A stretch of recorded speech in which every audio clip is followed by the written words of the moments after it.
नमस्कार। आप देख रहे हैं स्पेशल कवरेज न्यूज। मैं हूं आपके साथ शिव कुमार मिश्रा। मेरे साथ हैं कांग्रेस के नेता अश्विनी मिश्रा जी। अश्विनी जी का बहुत बहुत स्वागत, बहुत बहुत अभिनंदन। देश में बड़ा उठापटक का दौर चल रहा है। कई तरीके से देश में समस्याएं हैं। तेल की समस्या है, गैस की समस्या है, सीएनजी की समस्या है, और इस दौरान एक बड़ी समस्या आई पेपर लीक। इस पेपर लीक में अब तक 4 बच्चों की जान जा चुकी है।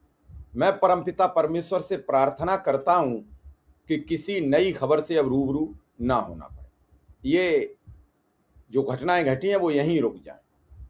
इस बात को लेकर राहुल गांधी बेहद सख्त नाराज होते चले जा रहे हैं। वो कह रहे हैं कि अब तो धर्मेंद्र प्रधान को बर्खास्त कर दो। अभी अभी उन्होंने फिर एक लंबी सी पोस्ट लिखी है, ये आपके समक्ष है स्क्रीन पर अश्विनी जी।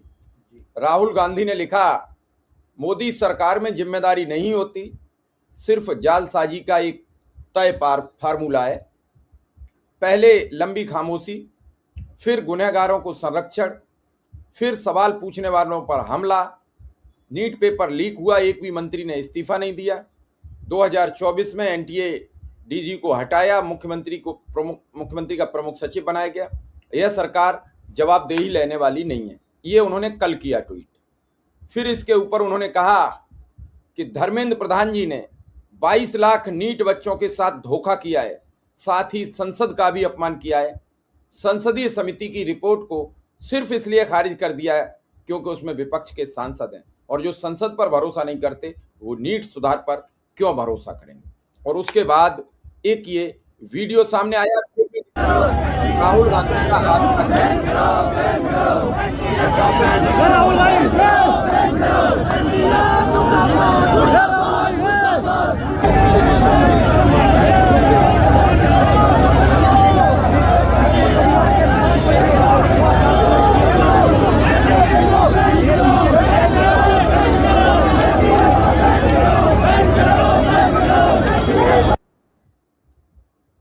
ये आपने इनका वीडियो देख लिया जो धरना चल रहा है, प्रदर्शन चल रहा है। उसके बाद अभी 59 मिनट पहले एक ट्वीट किया राहुल गांधी। उस पर लिखा, पेपर लीक हुआ, परीक्षा रद्द नहीं हुई, मंत्री ने इस्तीफा नहीं दिया, सीबीआई ने जांच बिठाई, एक कमेटी बनी 2024 में। 2026 जो मौजूदा, पेपर लीक हुआ, परीक्षा रद्द हुई, मंत्री ने इस्तीफा फिर नहीं दिया, सीबीआई फिर जांच कर रही है, एक और कमेटी बनेगी। मोदी जी, देश आपसे सवाल पूछ रहा है, जवाब दो। बार बार पेपर लीक क्यों हो रहे हैं? बार बार परीक्षा पर चर्चा पर आप चुप क्यों हैं? बार बार फेल हो रहे शिक्षा मंत्री को आप बर्खास्त क्यों नहीं कर रहे? अश्विनी जी, आपकी क्या राय है? जी, शिव कुमार मिश्रा जी, ये बहुत दुर्भाग्य की बात है कि आज देश में एक ऐसी सरकार है और ऐसा प्रधानमंत्री है जिसकी जनता के प्रति कोई जवाबदेही नहीं है, कोई अकाउंटेबिलिटी नहीं है और कोई ट्रांसपेरेंसी भी नहीं है। एक ऐसा सिस्टम बन गया है जहां पर आप कुछ भी बोल के निकल जाते हैं और कुछ भी ना कर करके भी आप जो है ऐसे दर्शाते हैं कि जैसे आपने जनता पर बहुत एहसान कर दिया। ये कोई पहला मामला नहीं है। अगर हम सिर्फ नीट की बात करें मिश्रा जी, तो नीट की परीक्षा 4 बार लीक हो चुकी है। पिछले 12 सालों में अलग अलग विषयों की टोटल 60 से 65 पेपर लीक हो चुके हैं इस सरकार में। उत्तर प्रदेश हमने पेपर लीक देखे, बार बार पेपर लीक देखे, बट अकाउंटेबिलिटी किसी की है नहीं है। किसी का कोई इस्तीफा हुआ नहीं हुआ, किसी को कोई सजा हुई नहीं हुई। होता क्या है, हमारे बच्चे जो तैयारी करते रहते हैं 3-4 साल एग्जाम देते हैं और बाद में फ्रस्ट्रेट होकर के आत्महत्या जैसा काम करते हैं। और हमने देखा अभी पिछले दिनों में 3-4 नीट छात्रों ने आत्महत्या की है। ये बहुत दुर्भाग्य है। इनकी अकाउंटेबिलिटी किसकी है? ये जो आत्महत्या नहीं, ये मर्डर है देखा जाए तो। और इस मर्डर के लिए किसे सजा दी जाएगी? किस पे दफा लगेगी? ये सरकार की जिम्मेदारी है। बच्चों की यहाँ सरकार खुद ही गुनहगार है तो सरकार चुप्पी साधे बैठी है। जैसा माननीय राहुल गांधी जी ने कहा कि 2024 में परीक्षा लीक हुई, उसमें जो डीजी थे उनको जनता की नजरों में बस दिखा दिया गया कि इस्तीफा दे दिया, हटा दिया गया, उनको सस्पेंड कर दिया गया। लेकिन किया क्या, जाकर के मुख्यमंत्री का उनको गृह सचिव बना दिया गया। तो ये सरकार जो है वेट करती है कि जनता भूल जाए, और हमारी जनता भी मासूम है, भूल जाती है। 2 महीने 3 महीने बाद भूल जाएगी, कोई दूसरा पेपर लीक हो जाएगा, कोई दूसरा बड़ा मुद्दा आ जाएगा। और ये बात सिर्फ पेपर लीक की नहीं है मिश्रा जी, आप देखेंगे ऐसे बहुत सारे उदाहरण हैं। उदाहरण के तौर पे मैं आतंकवादी हमलों की बात करें, अकाउंटेबिलिटी की बात करते हैं, बार-बार ये लोग 26/11 का उदाहरण देते हैं, 26/11 में ये हुआ, 26/11 में वो हुआ। जब 26/11 हुआ था, तो हमारे गृह मंत्री ने अकाउंटेबिलिटी के नाम पर इस्तीफा दिया था। अमित शाह जी ने कितनी बार इस्तीफा दिया? अकेले अकेले जम्मू कश्मीर में पिछले 12 साल में करीब 2200 आतंकी हमले हो चुके हैं। 2200, एक दो नहीं, 2200 आतंकी हमले। इसमें प्रमुख हमले तो आपको पता ही है। जब ऑपरेशन सिंदूर हुआ था, तो मोदी जी चिल्ला चिल्ला के कह रहे थे कि हमने पाकिस्तान को डरा दिया। अब पाकिस्तान के साथ कोई भी अगर एक्ट ऑफ टेरर हुआ तो एक्ट ऑफ वॉर होगा, हम पाकिस्तान को नहीं छोड़ेंगे, न्यूक्लियर नेशन को हमने धमका दिया। फिर हमने देखा दिल्ली ब्लास्ट हो गया। पहलगांव के आतंकियों को क्या हुआ आज तक किसी को नहीं पता। दिल्ली ब्लास्ट जो है, सरकार ने माना कि एक्ट ऑफ टेरर था, बट उसको एक्ट ऑफ वॉर नहीं माना गया, पाकिस्तान पे कोई हमला नहीं हुआ। अभी तक किसी को नहीं पता कि दिल्ली में ब्लास्ट में क्या हुआ। तो अकाउंटेबिलिटी वहां भी नहीं है। चाहे हम फ्यूल प्राइस की बात कर लें, हर जगह जगह पर यह सरकार बार बार जनता को लगातार धोखा देती आ रही है। अकाउंटेबिलिटी के नाम पे ये बिल्कुल जीरो है, और यही कारण है कि माननीय राहुल गांधी जी, जो देश के 90% लोगों की आवाज है, वो बार बार जनता के सवाल उठाते रहे हैं। सरकार हमेशा उनकी बात मानती है, बैकफुट पर जाती है, लेकिन कहीं ना कहीं जब अकाउंटेबिलिटी की बात होती है, मोदी जी समहाउ मुंह छिपा के निकल लेते हैं और इंतजार करते हैं जनता शायद ये इंसिडेंट भूल जाए। मुझे लगता है जनता को हम जागरूक करना, आप जैसे प्रबुद्ध मीडिया वर्ग की, हम जैसे विपक्ष की जिम्मेदारी है, ताकि ये घटनाएं दोबारा भविष्य में ना हो। बट मुझे बहुत ज्यादा आपकी सरकार से उम्मीद नहीं है शिवकुमार मिश्रा जी, और यही कारण है हम सबको सड़क पर आना होगा। सड़क पर आना होगा और अपनी ताकत दिखानी होगी इस सरकार को, कि चाहे वो धर्मेंद्र प्रधान हो, चाहे वो हरदीप पुरी हो, चाहे जो भी मंत्री हो, अगर अकाउंटेबिलिटी नहीं लेगा और अगर आप उसको बर्खास्त नहीं करेंगे, तो जनता उसको उखाड़ लेगी। अश्विनी जी, आपने अकाउंटेबिलिटी की बात की, और भी बातें की। प्रधानमंत्री जी विदेश में हैं, देश संकट में है, चाहे वो परीक्षा का हो या फिर तेल का हो। उड़ीसा से बड़े बड़े गंभीर वीडियो आ रहे हैं, पूरे देश में अफरा तफरी का माहौल है। वहीं मीडिया भी अपनी जिम्मेदारी से विरत नजर आ रही है। काफ़ी चीज़ें हैं जो सोचने पर मजबूर करती हैं। मैं किसी पार्टी और दल का विरोधी नहीं हूँ, लेकिन सवाल तो सरकार से करूँ। मेरी पूछने की जिम्मेदारी है और उस जिम्मेदारी का ईमानदारी से निर्वहन करता हूँ। अश्विनी जी, सवाल ये नहीं है कि पेपर लीक हो गया, सवाल ये है कि बार बार ये कहा गया सदन में बैठकर कि जो परीक्षा लीक हो रही है या जो भी इस देश में घटनाएं होती हैं, उनके जो भी जिम्मेदार होंगे वो सलाखों के पीछे होंगे। तो क्या सरकार ने किसी भी टेरर के, किसी भी लीक पेपर के या किसी भी और घटना के जिम्मेदारों को जेल के भीतर पहुंचा पाया तो कितनी अकाउंटेबिलिटी निभाई, कितनी जिम्मेदारी निभाई और उनको जेल में सजायाफ्ता कराया? क्या इस सरकार ने कोई ऐसा काम किया? लेकिन राहुल गांधी पूछ रहे हैं कि हमें 3 सवालों के जवाब दे दो। पहला, बार बार पेपर लीक क्यों हो रहे हैं? बार बार इस परीक्षा पे चर्चा पर आप चुप क्यों हो जाते हैं? बार बार फेल हो रहे शिक्षा मंत्री को बर्खास्त क्यों नहीं कर रहे? वो कह रहे शिक्षा मंत्री को बर्खास्त करो, हमें कोई लेना देना नहीं है, आगे नया शिक्षा मंत्री लाओ, वो कुछ नई बातें करे। आखिर पेपर लीक होता है, उसके बाद सरकार कदम ऐसा ठोस उठाने में दिक्कत क्यों महसूस कर रही है? पिछली बार भी 24 में हंगामा हुआ, बच्चे सड़कों पर उतरे, क्या हुआ? तो आखिर ये कब तक चलेगा? क्यों इस्तीफे नहीं हो रहे इस सरकार में? चाहे वो रेल मंत्री हो, खेल मंत्री हो, हेल्थ मिनिस्टर हो, किसी का इस्तीफा नहीं है। जी मिश्रा जी, चूंकि आपने मीडिया से बात शुरू की तो मैं वहीं से कंटिन्यू करता हूँ। मीडिया, हमारे देश की जो सो कॉल्ड मीडिया है, जिसको आप जनता गोदी मीडिया भी बोलती है, उसको एक सिंड्रोम है, एक बीमारी है, जिसको हम बोलते हैं master stroke syndrome. Modi ji कुछ भी करें, उसको ये मास्टर स्ट्रोक ही बोलते हैं। कल को मोदी जी छींक भी देंगे तो भी उसको ये मास्टर स्ट्रोक बोलेंगे कि मोदी जी ने जो छींका है, इसमें भी कहीं ना कहीं कुछ एक बहुत बड़ा मैसेज छुपा हुआ है। तो मीडिया के साथ दिक्कत यही कि मीडिया हर चीज को मास्टर स्ट्रोक सिंड्रोम बुलाती है। बाकी आपने कहा मोदी जी विदेश में हैं और देश में समस्याएं हैं, तो ये तो पहली बार नहीं है। मोदी जी तो हमेशा से विदेश में भाग जाते हैं या होते हैं जब देश में प्रॉब्लम होती है। हमने देखा पहलगांव हमला हुआ, मोदी जी आए और अपने रैली करने चले गए, विक्टिम से नहीं मिले, जम्मू कश्मीर नहीं गए, मणिपुर 3-4 साल तक जलता रहा, मोदी जी नहीं गए, दिल्ली ब्लास्ट हुए, मोदी जी भूटान चले गए। तो मोदी जी तो अकाउंटेबिलिटी जब खुद ही नहीं लेते हैं, तो उनके नेताओं से वो कैसे अपेक्षा करेंगे? बाकी मीडिया का क्या है, मीडिया हमेशा हर चीज को मोदी जी के उस मास्टर स्ट्रोक बताते रहते, तो मुझे मीडिया से बहुत ज्यादा अपेक्षा नहीं है, मुझे अपेक्षा जनता से मिश्रा जी। और ये जो आप पूछ रहे हैं कि इस पे एक्शन लिया या नहीं लिया, सरकार हमेशा से इन सारे विषयों पर लीपापोती करती रही है। उदाहरण के तौर पर जो एनटीए है, national test agency, testing agency, ये 2017 में बनाई गई थी। किस लिए बनाई गई थी? तब पहली बार पेपर लीक हुआ था और ये बोला गया था कि एक एजेंसी बनाएंगे जिससे हमें पेपर लीक जैसी समस्याओं का समाधान करेंगे। अब आप बताइए, जो एजेंसी पेपर लीक जैसी समस्याओं का समाधान करने के लिए सरकार द्वारा बनाई गई है, वो एजेंसी बोल रही है कि हमने एक्शन क्या लिया, हमने सीबीआई इंक्वायरी बिठाई है। अरे साहब, एक्शन, घटना होने के बाद एक्शन लेना क्राइम रोकना नहीं होता है।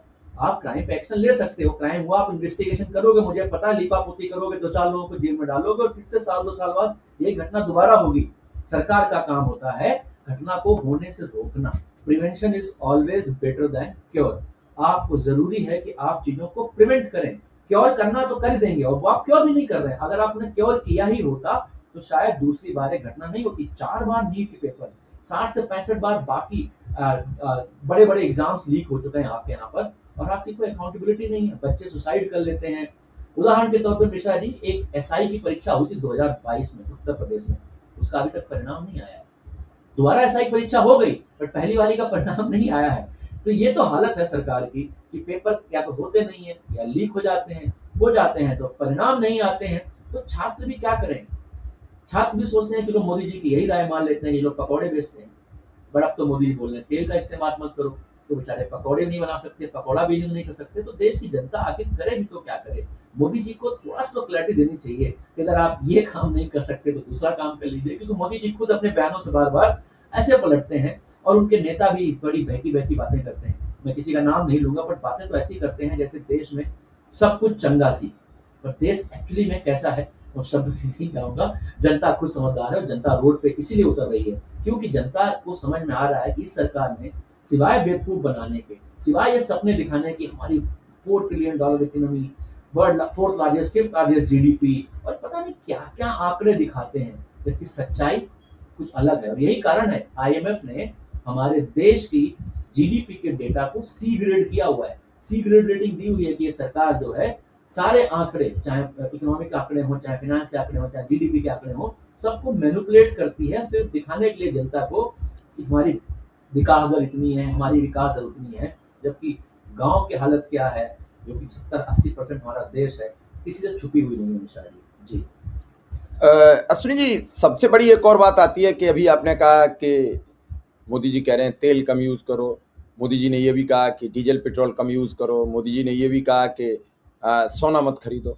और इसके बाद क्या आपको लगता है कि इस देश की जनता, 65% जनता तो 5 किलो राशन पर है, और 20% जनता 100 ग्राम जलेबी नहीं जो खरीद सकती, यानी 85% जनता जो 100 ग्राम जलेबी खरीदने में भी संकोच महसूस करती है, क्या वो सोना खरीद पाएगी?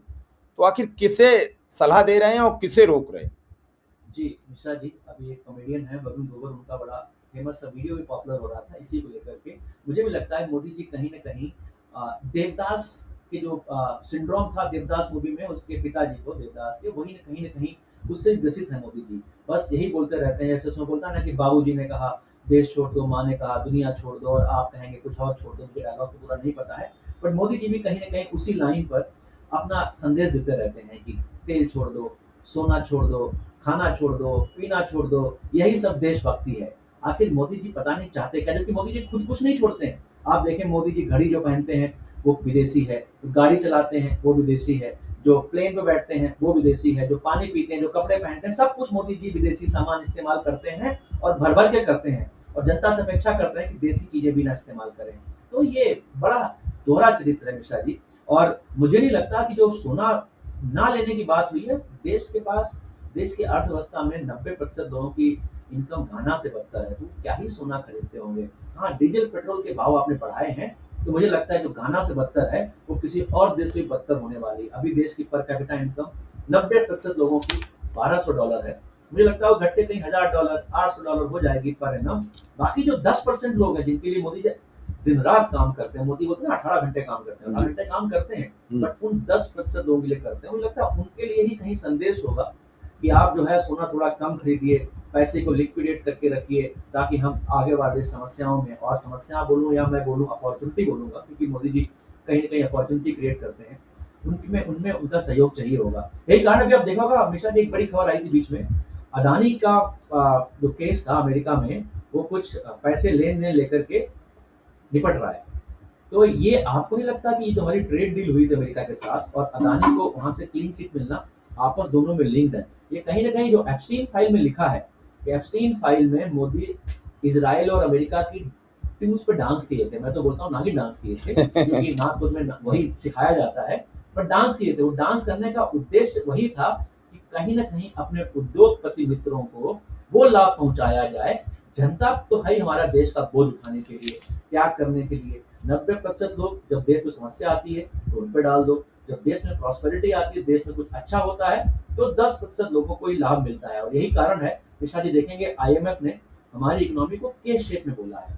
गरीब आदमी और गरीब हो रहा है, अमीर आदमी और अमीर हो रहा है। ये देश में जो असमानता है वो खत्म होनी चाहिए। और ये सिर्फ मैं नहीं कह रहा हूँ, भले ये देश कैपिटलिस्ट है, भले ये देश में उद्योगपति बात चलता है, बट देश का हमारा मूलभूत सिद्धांत है निशा जी, जो हमारे ग्रंथों से लिया गया है, जिसमें हम बोलते हैं सर्वे भवन्तु सुखिनः सर्वे सन्तु निरामया।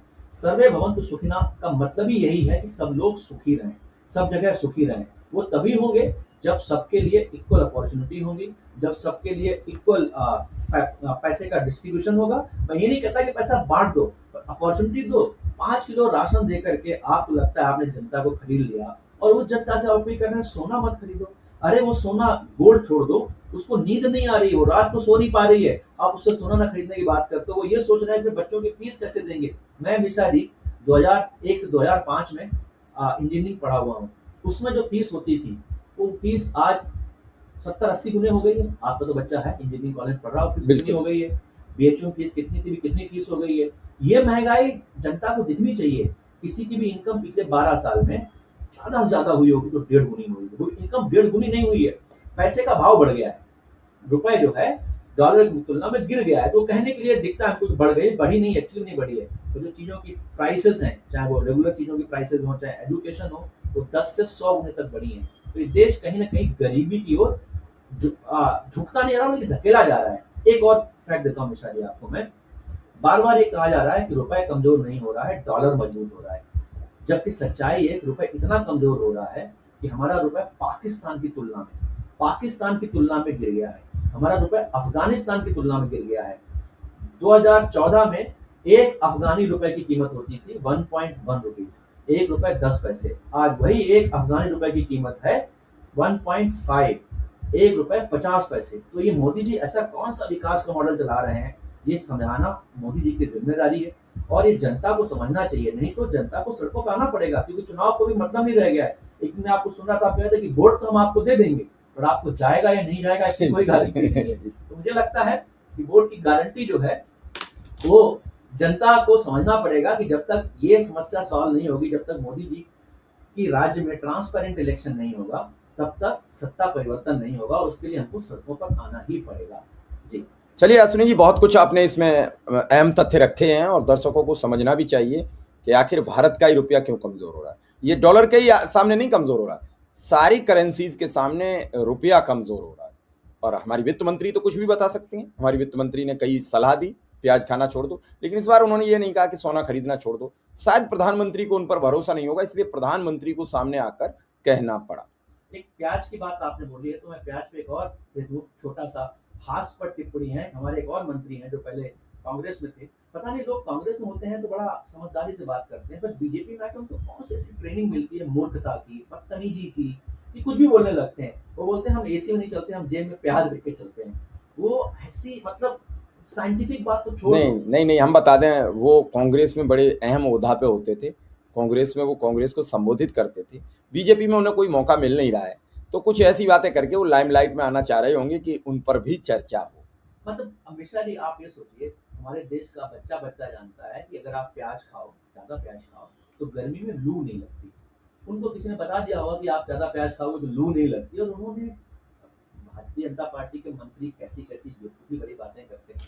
कोई ट्रेनिंग, मुझे पक्का लगता है कि कोई ट्रेनिंग कैंप या दिल्ली में चलता है, नहीं तो ये नागपुर से आते हैं ट्रेनिंग लेकर के, बट कहीं तो ट्रेनिंग लेकर के आते हैं ये। मूर्खता भरी बातें करने की। उन्होंने उसको एसी से तुलना कर दी कि मैं एसी में नहीं चलता। बहुत आप मान सकते हो कि एक कैबिनेट मिनिस्टर जो बॉर्न विद सिल्वर स्पून हो, वो एसी में नहीं चलता होगा।